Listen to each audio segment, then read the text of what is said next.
Love jihad is the one term that has started to dominate political discourse over the past few weeks. It's gone from being on the fringes of right-wing propaganda to the center of BJP's political pitch for the Uttar Pradesh elections.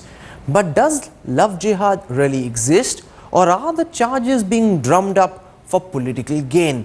Rishika Barua travelled across western Uttar Pradesh to file this special ground report. Over the last few weeks, Headlines Today has been investigating claims of love jihad. In our continuing coverage of what we call love to hate, we once again made our way through the hinterland of western Uttar Pradesh, from where most of these cases of love jihad are being reported.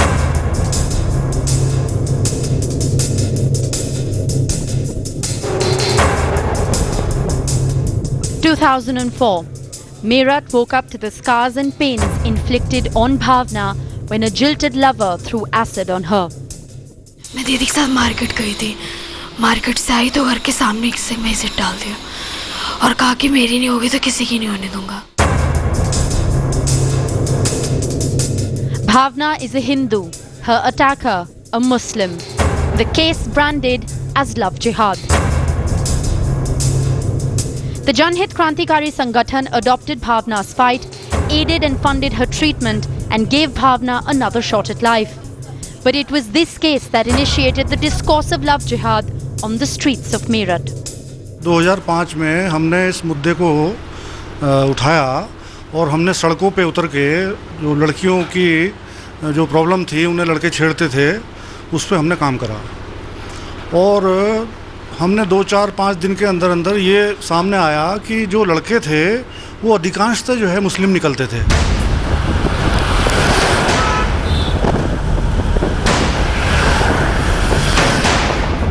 "13 kilometers from Meerut in Fafunda village, a girl was allegedly abducted from school and subsequently spotted by her village men living in a Muslim household.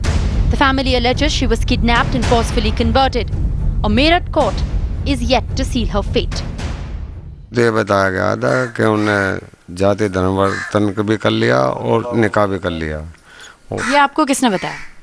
ये गांव की चर्चा, जैसे आम गांव में चर्चा चलती रहती है, जब हमें भैंस पता लगा कि ऐसा ऐसा कर लिया जाए।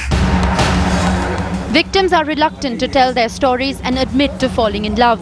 And this has left plenty of room for manipulation and misrepresentation of facts. जब तक भारत भूमि से लव जहाज जड़ से खत्म नहीं हो जाएगा, मैं चैन से नहीं बैठूंगा। मैं अपनी बहन बेटियों Trying to limp back to normalcy after the dreadful riots and loss of lives, there are armies of a different kind still out on the streets of Saharanpur.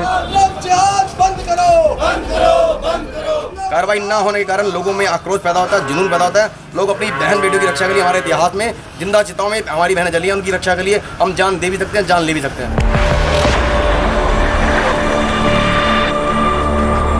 Saharanpur was shocked by the case of a young college girl lured by her best friend who posed as Avni Tyagi and turned out to be Reshma. The victim now claims that black magic was used to influence her. खाने में उसने कुछ मिलावट कर दी थी, जिसे खाते ही मतलब थोड़े दिन बाद असर होता चला गया और मेरा बिहेवियर बिल्कुल चेंज होता चला गया।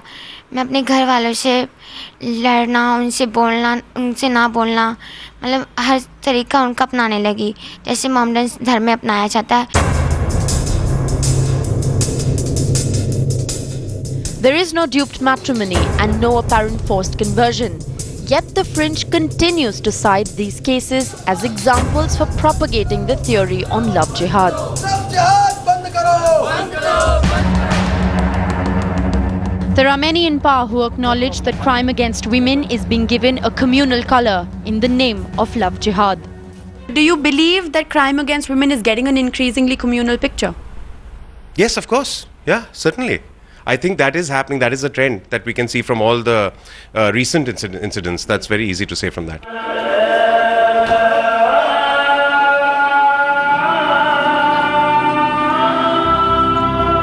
The minority community too is crying foul, calling this an agenda to promote communal disharmony in western Uttar Pradesh for political and electoral mileage. नहीं, ये केसेस सब बनावटी केसेस है, बाकायदा बनाए जा रहे हैं, लोगों को खड़ा किया जा रहा है फर्जी नामों से, उनको मुसलमान बताकर कि ये मुसलमान हैं, और इस तरह का ये सारी की सारी साजिश की जा रही है। Lawyers fighting cases of forced conversion add that most cases are cases where religious identity is in fact known, but it is the marital status that is kept hidden. If a major person is marrying another major person, there is no problem. What happens is, you are a married person, you are already having children, you have already 2 or 3 or multiple children, and then you are marrying away a young girl. Orchestrated truth or perceived myth about interreligious romance and matrimony, the Love Jihad campaign has widened divides, pitting Hindus against Muslims, using women as a tool and crime as means.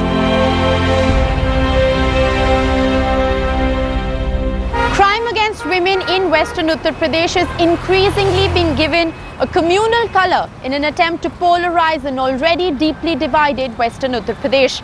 According to data that has been sourced by the state government, out of 343 cases of rape that were reported between the 1st of January and the 15th of August in 2014, only 48 cases were Hindu-Muslim, making it difficult to ascertain whether the accused were from the majority community or from the minority community. So there is very little statistical data, very little empirical evidence, and almost no reality on the ground that substantiate claims of love jihad, forcing us to arrive at a conclusion that this concept of love jihad seems to reek of divisive politics to mold perception to suit one's own agenda. Don't mumble in your own mouth. I want to go across now to Rishika Barua. She's joining us from our newsroom. She's just back from a very extensive tour of Western Uttar Pradesh. Rishika, from your ground report, one gathers that it's far bigger a conspiracy. You know, the reality is much lesser than what is being projected. How are people in Western Uttar Pradesh responding to the charges that are being drummed up? Well, Rahul, you know, it is really interesting, the scenario in Western Uttar Pradesh at this point in time, because, you know, while the BJP now claims that they sort of have dropped the love jihad agenda, it's been picked up by the fringe. It's something that's existed for a really long time, and people are really canvassing now on the streets. They are out in the open, and ordinary cases of crime against women, which is obviously very rampant in Uttar Pradesh, statistics, you know, prove that, are now being termed as cases of love jihad. So love jihad involves, you know, mistaken identity, you know, when a Muslim boy portrays himself as Hindu, marriage and forced conversion. These are 3 prerequisites for love jihad to be established, which I found in most of the cases that we found were actually missing. And it is really interesting because we approached the fringe groups operating in Western Uttar Pradesh who are sort of creating the hullabaloo of love jihad, and we told them to point us in direction of cases, you know, for us to be able to meet victims, for us to be able to meet families. And all the cases, all the victims that we've met, all the families that we've met are basically cases of crime against women that have just been drummed up and been given a communal picture to sort of fit the bill of love jihad. What is really interesting here is that most of these women are really scared to come out and tell their own story or to admit having fallen in love. So given the fact that these women very rarely come out and actually say what they went through, misrepresentation of fact is basically what is happening. So that's really what the situation on the ground is. What Rishika is saying is very significant, that the charges that are being leveled would make it seem as if this is a very big problem. But several cases are being added up, cases which involve crime against women, to make it seem as if they're all part of the larger conspiracy of love jihad, which they clearly aren't. This is a very short-sighted, very dangerous, very divisive, very polarizing tactic, which might pay returns in the assembly by polls, but could end up damaging the social fabric that holds India together. And those who propagate these charges must be aware of the consequences, which is why Headlines Today sent out its crews out into Western Uttar Pradesh to get you, our viewers, a sense of reality as it exists. Not the propaganda that is put out by political parties, but the reality as it exists. Rishika Barua has much more. She has a special weekend show that our viewers can watch over the weekend, In Search of Love Jihad. Turns out very difficult to find because it's a bogey, it's a farce. It doesn't exist on the ground, most definitely not in the manner in which the BJP and the Shiv Sena would have us believe. It might be the odd case of a woman being cheated by a man. In some cases that man might also be a Muslim, but to suggest that this is love jihad is simply not true. Let's move on now. Will he, won't he? Shiv Sena cadre was tense through the day today, wondering whether or not the BJP's new boss would call on Sena Supremo Uddhav Thackeray. After many anxious hours, Amit Shah confirmed he would indeed meet Uddhav. For now, it seems the alliance is back on track despite the latest muscle flexing by the big brother.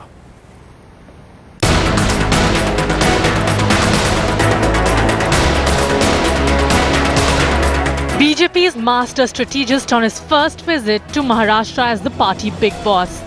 A mega show minus its oldest ally Shiv Sena. ये जमाने में स्वराज की शुरुआत जहां से शिवाजी महाराज ने करी थी और आज कांग्रेस मुक्त भारत के तीसरे अभियान की शुरुआत महाराष्ट्र करने जा रहा है। मुझे विश्वास है कि उत्तर और पूर्व दक्षिण के सभी राज्यों में महाराष्ट्र से ही कांग्रेस मुक्त भारत की शुरुआत होगी और वो तमिलनाडु तक पहुंचेगी। But tensions simmered between the saffron allies as Shah touched down, refusing to include a customary visit to Matoshri in his itinerary. This as he met the families of late Pramod Mahajan and late Gopinath Munde. But after teasing Sena and keeping it on tenterhooks, Shah finally revealed his cards, agreeing to meet Uddhav almost as a last-minute favor. कल शिवसेना के पक्ष प्रमुख आदरणीय उद्धव जी ने भाजपा के राष्ट्रीय अध्यक्ष आदरणीय अमित भाई शाह को मातोश्री पर आने का आमंत्रण दिया था। उस आमंत्रण का स्वीकार भारतीय जनता पार्टी के राष्ट्रीय अध्यक्ष आदरणीय अमित भाई शाह ने किया है और आज रात को 9:30 बजे मातोश्री पर आदरणीय अमित भाई आदरणीय उद्धव जी को मिलेंगे। He paid homage to Sena patriarch at Shivaji Park, but all through kept the show out and out about the BJP, showing Sena who's the boss. More proof of BJP's muscle flexing was Shah's favourite poaching ritual. His Mumbai sojourn has a list of opposition bigwigs lined to jump ship. Shah's Maha catch included NCP's Suryakant Patil, a former union minister, NCP's Baban Rao Pachpute, Congress leader Ashok Chavan's brother-in-law Bhaskar Rao Patil Khatgaonkar, and NCP leader and former MOS home Madhav Rao Kinhalkar. All of it adding up to one message to Sena: BJP is no longer a junior partner. At the heart of the matter is the rift over seats. While BJP wants more seats, Sena is firm on the old arrangement. While Sena is even thinking about the alliance falling apart, BJP is just testing the allies' patience. But part of the rift also is the bid to push Uddhav's candidature as CM, which Amit Shah is yet to endorse. Behind BJP's gained confidence is its improved strike rate in Maharashtra. For the first time, it looks to be in a position stronger than the Sena. And those cold hard numbers form the rationale of Shah's mind games with Sena. Bureau Report, Headlines Today. I want to go across live to Mumbai at this time. Joining us from Uddhav Thackeray's residence is Headlines Today's senior editor Sahil Joshi. Sahil, in a few moments from now, Amit Shah will be visiting Uddhav Thackeray. There's a lot of concern about whether or not this meeting would take place, whether the BJP intended to do a Haryana in Maharashtra as well. Are those doubts now completely erased? Is the alliance back on 100%, or do you think that over seat sharing talks, problems and fissures could still emerge? Rahul, now today's visit has made it pretty clear that the talks of the Haryana repeat in Maharashtra will not happen anymore, and Amit Shah gave enough hints during the day.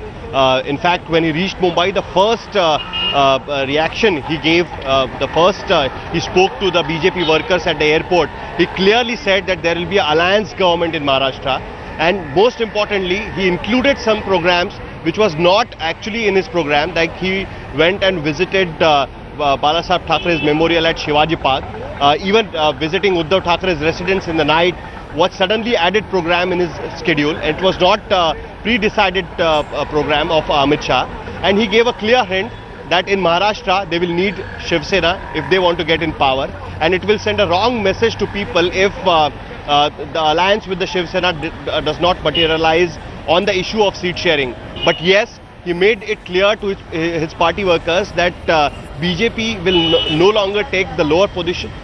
BJP should be taking... No, but that, Sahil, is essentially at the heart of the divide between the BJP and the Shiv Sena. The BJP in the last elections contested 118 odd seats. The Shiv Sena contested about 177 odd seats. The BJP wants parity. It wants to contest about 140 odd seats, which the Shiv Sena is not prepared to concede. That is the core problem. Absolutely. The Shiv Sena is still not prepared to give them close to 140. The BJP, you're saying, is still insisting on contesting an equal number of seats. What then is the solution? That's the problem, which is why there's been so much trouble in the alliance over the last couple of weeks. Absolutely, Rahul. See, it's very clear with the Shiv Sena leadership as well. In fact, Uddhav Thackeray has already spoken to his leaders that he knows that they will have to get away with some number of seats and they will have to give some seats more than the tally last time, that is 117 to BJP. They will be needing to give more seats to BJP this time. But yes, definitely not equal number of seat sharing will happen even in 2014, what BJP is expecting. There was a pressure tactic which was being used by BJP, but finally there is a realization after especially the elections happened in Bihar, the results in Bihar, that BJP knows that on their own they will not be able to come to power in Maharashtra. Okay. So the choice is that they have to be with Shiv Sena, though they will have to keep their position intact. They will have to keep the dominating position in the alliance, and that's what they are trying to do. They will get more seats, but not the equal share, at least in the seat sharing at this point of time. Amit Shah has played his cards very shrewdly. He realizes if he didn't rattle the Shiv Sena, the Sena would not have conceded any ground, wouldn't have given up any seats. So he demanded 140. He might settle for 15, 20 extra seats, which the Sena might also be prepared to concede. He also realizes that he cannot pull off a Haryana in Maharashtra. If the Shiv Sena and the BJP fight separately, the opportunity for the Mahayuti to come to power seems very, very distant and remote. Sahil Joshi, for joining us live tonight from Matoshri. Thank you very much. We're slipping into our next story now. There's more trouble brewing for CBI Director Ranjit Sinha. More details have emerged about who came to meet the CBI Director. This is the Guest Gate case. Headlines today has exclusive information about several new startling names who called on the CBI Director. They include the chairman of Vedanta Group, Anil Agarwal, against whom a preliminary inquiry was registered by the CBI in the matter of disinvestment of Hindustan Zinc Limited. Agarwal had visited the house of Ranjit Sinha. Apart from Agarwal, representatives of the SR Group, Sunil Bajaj, had also called on the CBI Director a number of times. The CBI is probing SR Group's role in the 2G scam. Documents with headlines today show that Sunil Bajaj travelled in the car number UP 16AL 9009. I want to go across to headlines today's business correspondent Ashish Maharishi is joining us on our broadcast tonight. Ashish, the CBI Director says in his defence, if somebody has a complaint against a CBI investigation, they come, they give me their grievance, I hear them out, and I then speak to the officers to see if I can help them or if they are being unduly targeted. Is that an acceptable explanation? Because Prashant Bhushan is demanding that Ranjit Sinha step down. Very difficult, in fact, and not easily acceptable what Ranjit Sinha is saying. For the reason, there are other startling revelations. The name of Deepak Talwar is, everyone knows he is a known lobbyist, and this name figures in, almost every page. And I know that Deepak Talwar, CBI is investigating various, in Deepak Talwar in various cases. Everybody knows about it. And if Deepak Talwar in 15 months' time is visiting more than 60 times at his house, then what is the explanation? What is the grievance if he has to come to his house 60 times? And in similar fashion, Anil Agarwal, everybody knows that he is the chairman of Vedanta, and a PE was registered against him, and his role was being investigated into Hindustan Zinc disinvestment. investment. Now, if Anil Agarwal also has to come to his house and say that what is the grievance, then the explanation looks almost absurd. But then again, CBI director has come out with a and he's decided for a do or die battle. And as you see, he has said that he's going to file a perjury case against Center for Public Interest Litigation, which is the NGO which is saying that Mr. Sinha should recuse himself from 2G and Colgate investigation. But now let us see what if he files the perjury case tomorrow or not, and what the what's the next development in court likely to be, Ashish?